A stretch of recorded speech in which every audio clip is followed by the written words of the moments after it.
বিত্তবানদের কাছ থেকে আর্থিক সহযোগিতা পেয়ে চিকিৎসার জন্য ভারতে গেলেও ভাগ্য যেন সহায় হয়নি অন্ধ হাফেজ মোহাম্মদ হৃদয়ের।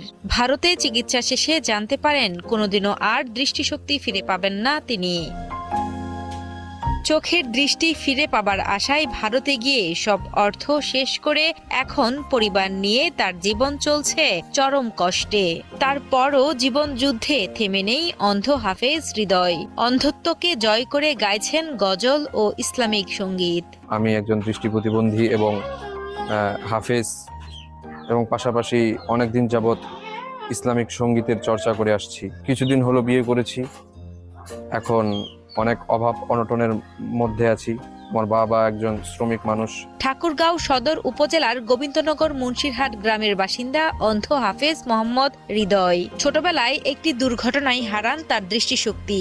অন্ধত্বকে সঙ্গী করে ৮ বছর বয়সে ভর্তি হন স্থানীয় হাজী দানেশ দারুল উলুম ইমদাদিয়া মাদ্রাসায়। ৪ বছরের মধ্যেই শুনে শুনে মুখস্থ করেন ২৮ পারা কোরআন। তবে হাফেজ হওয়া সত্ত্বেও অন্ধ বলে আজও কোনো চাকরি মেলেনি তার। পরিবার নিয়ে অর্ধহারে অনাহারে দিন কাটছে অন্ধ হাফেজ হৃদয়ের। তাই একটি চাকরি বা কর্মসংস্থানের ব্যবস্থা চেয়ে সরকার সহ সমাজের বিত্তবানদের কাছে আবেদন জানান অসহায় হাফেজ। আমি কোথাও চাকরি পাইও না, আমি যেখানে যাই সেখান থেকে ফিরিয়ে দেওয়া হয় বা কোনো ছলচাতুরি করে আমাকে ওখান থেকে পাঠিয়ে দেওয়া হয়।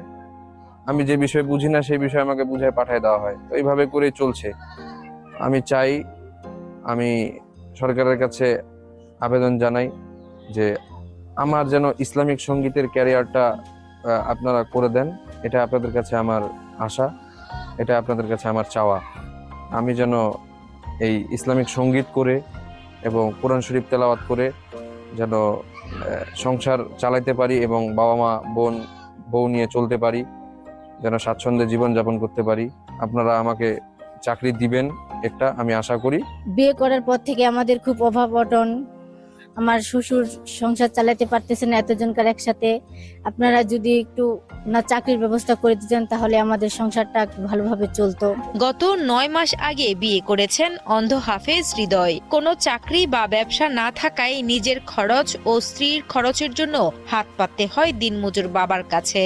হৃদয়ের এমন করুণ অবস্থা সহ্য করতে না পেরে একটি চাকরি বা ব্যবসায়ের জন্য অর্থ চেয়ে বিত্তবানদের কাছে সাহায্য চান তার মা এবং স্বজনেরা। সে হাফ কেজি পাশ করে বসে আছে, ছেলের চাকরি নাই, নতুন বিয়ে করেছে। ওনার ছেলেটা খুব অভাবে আছে, বউয়ের কিছু দিতে পারে না, শ্বশুরের কাছে বাবার কাছে চায়।